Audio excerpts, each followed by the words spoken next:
Hey guys, what's up? This is Aman Tilak from All India Institute of Medical Sciences, New Delhi, and thank you very much for supporting us. Now we are a family of more than 85,000 people right now, guys. And ये session मैंने बनाया है कि paper की analysis कैसे करनी है, अपने हम लोग जो मॉक पेपर्स लगा रहे हैं उनकी एनालिसिस कैसे करनी है. बिकॉज मैं बहुत बार आपसे गाइस कहता हूँ, देखो पेपर लगाना बहुत इंपॉर्टेंट है, लेकिन उससे भी ज्यादा इंपॉर्टेंस है कि उसकी आप एनालिसिस कर रहे हो. बहुत बार ऐसा होता है कि आपने पेपर दिया, उसका रिजल्ट आ गया आपके पास, है ना, और उसके बाद आप उसकी यार एनालिसिस ही नहीं करो, कम नंबर आ गया, आप छोड़ दिया, जितने गलत हो गए छोड़ दिए, अगले पेपर के लिए पढ़ रहे हो. ये सबसे बड़ी गलती है.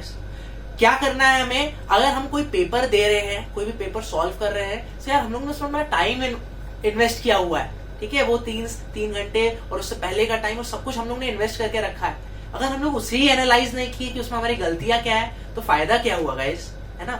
सो बहुत जरूरी है कि पेपर को हम लोग एनालिसिस करें. अब एनालिसिस कैसे करें, देखो मैं कैसे करता था, मैं अपना बता देता हूं. आप ऐसे ट्राई कर सकते हो तो कर सकते हो इसको एनालिसिस करना. That is very very good, है ना. तो मैं फॉर एग्जाम्पल संडेज को, जब मेरा लास्ट टाइम था नीट का, फॉर द लास्ट 6 months मैंने संडेज को मैं ऐसे एग्जाम्स दिया करता था.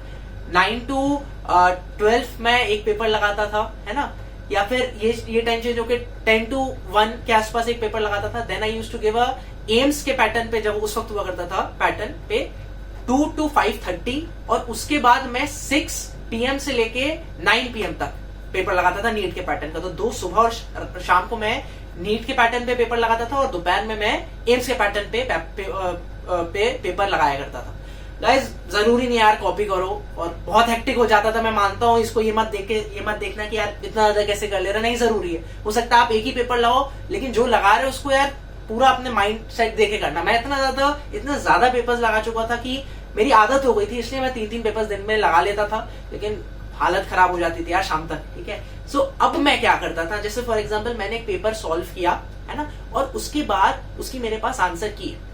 तो सबसे पहले व्हाट यू डू इज कि आप बिना जो आपने मार्क किए हैं, बिना क्वेश्चन को पढ़े हुए आप आंसर की से मैच करते करते उसे करते जाओ. अब होता क्या है कि यार बहुत डर लगता है कि जो गलत होते हैं ना, रेड पेन से क्रॉस लगते हैं, उसमें बहुत डर लगता है कि, और मन करता है आगे चेक ना करो और गलत हो जाएंगे. डरना नहीं है यार, फालतू टाइम नहीं वेस्ट करना, पूरा चेक करो एक बार, ठीक है. उसके बाद अब जैसे मैंने इंडिविजुअली चेक किया, इसके बाद मैं क्या करता था, इसके बाद अपना स्कोर कैलकुलेट किया करता था for physics, chemistry and biology, ठीक है. अब क्या है कि फिजिक्स, केमिस्ट्री, बायोलॉजी, अब मैंने सबसे पहले जो मैं एनालाइज करता था पेपर की, वो करता था बायोलॉजी से स्टार्ट करता था, ठीक है. अब 2 कैटेगरीज होती थी जिसमें मैं बायोलॉजी में गलतियां करता है, या फिर मैं 2 कैटेगरीज में डिवाइड करता हूँ. पहला जो सिली मिस्टेक होती है, 1 + 1 = 2 वाली जो गलतियां होती है, उसको सिली मिस्टेक में काउंट कर लो. कैलकुलेशन मिस्टेक हो गई, या which of the following is correct की जगह आपने इनकरेक्ट मार्क कर दिया, आपने बबलिंग गलत कर दी, इसको सिली मिस्टेक में मैंने काउंट किया, ठीक है. तो सिली मिस्टेक के लिए मैं देख लेता था, बस सोच लेता था यार कि अगली बार ट्राई करेंगे, नहीं करना, लेकिन you can't actually avoid them. Second चीज जो मैं क्या करता था, जो क्वेश्चंस जो नहीं आते थे बायोलॉजी में, सेकेंड चीज होती है जो नहीं आते थे, जो कंसेप्ट नहीं पता होता था, तो अब मैं क्या करता था, उसको वो जो क्वेश्चन है उस पे मैं जो इन्फॉर्मेशन है उसको मैं सर्च करता था. पहले एनसीईआरटी से देखता था, उसके बाद इवन मैं इंटरनेट पे भी सर्च कर लेता था थोड़ी इधर उधर की इन्फॉर्मेशन की, फ्यूचर में अगर इसके आसपास का रिलेटेड टॉपिक से भी आया क्वेश्चन, सो मैं उसे सॉल्व कर सकूं, है ना. So that was I used to do in biology. जल्दी बढ़ते, दैट्स ऑल यार, इससे ज्यादा नहीं करता था यार, ठीक है, बस इतना. और उसको मैं लिख लेता था कि यार ये फोटो खींच लेता था जो क्वेश्चन मैंने गलत किया होता था, और उसकी और इन्फॉर्मेशन जो उसके साथ साथ में फोटो खींच लेता था, है ना. Coming next what I used to do कि इसके बाद मैं आ गया केमिस्ट्री पे. अब केमिस्ट्री पे भी मैंने देखा सारे जो मेरी गलतियां हो रही हैं, और उसको मैंने क्या किया, उसको पहले मैंने for example physical chemistry, organic chemistry में बहुत बार होता है मैकेनिज्म और कैलकुलेशन में गलतियां हो सकती है, पहले उसको देख लिया. और कुछ क्वेश्चन होते हैं जो वहां नहीं बनते हैं. तो अब पहले मैं सोचा करता था यार, मैं आंसर नहीं देखता था, पहले मैं सोचा करता था इसमें गलती क्या हो गई, और उसके बाद बहुत बार यार 70% चांस होता था यार क्वेश्चन बन जाता था मेरे से, घर में नहीं बनता था. Then I used to see the answer, उसके बाद मैं सोल्यूशन उसे देखता था, है ना. So that was I used to do. Inorganic chemistry तो सिंपल होता था कि सिली मिस्टेक उतनी होती नहीं है इनऑर्गेनिक केमिस्ट्री में. जो नहीं आते क्वेश्चन वो नहीं आते, जो आते वो हो जाते हैं, सही है ना. That's all. So that's all for chemistry. Now coming to physics, जो सबसे ज्यादा टाइम लगता था, मेरा जो रिवीजन का टाइम लगता था, जब मैं अपना एनालिसिस करो सबसे ज्यादा फिजिक्स में लगता था, इवन बायोलॉजी केमिस्ट्री को मिला दो तो उससे ज्यादा टाइम फिजिक्स में लगता था। तो फिजिक्स में मैं क्या करता था कि सबसे पहले तो जो मेरी गलतियां हैं उसको मैं फिर से सॉल्व करता था क्वेश्चंस को, है ना।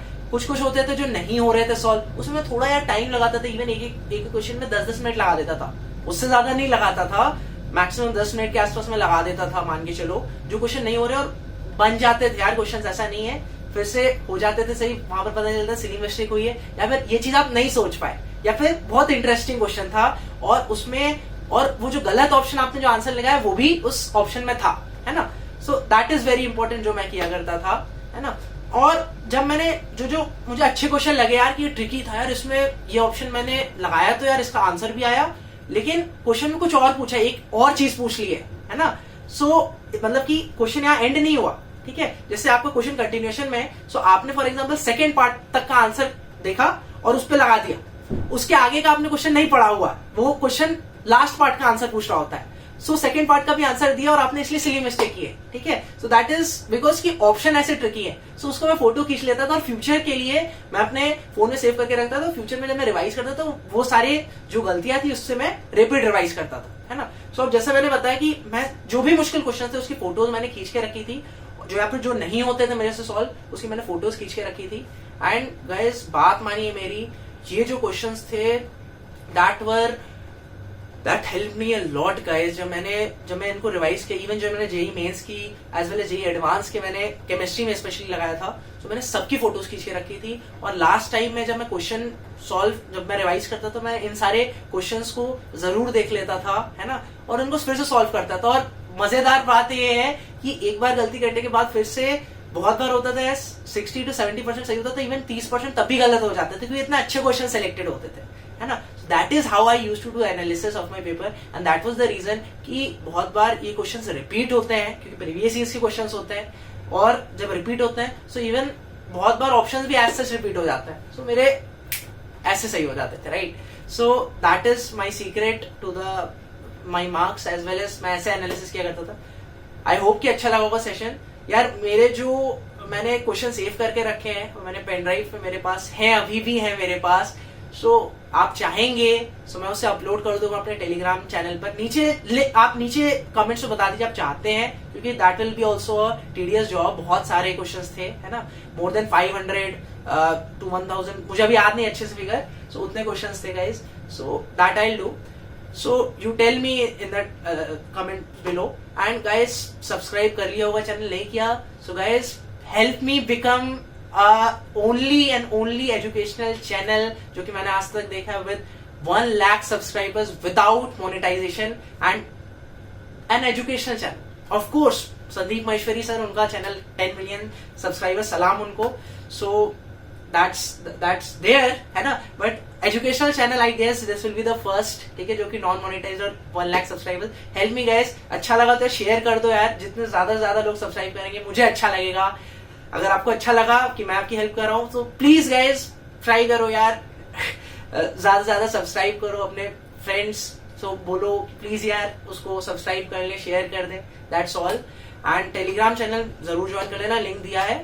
Thank you very much for watching. All the very best. Stay tuned. All the very best. And what you do is just stay focused, and success is all yours if you do work hard in the right direction.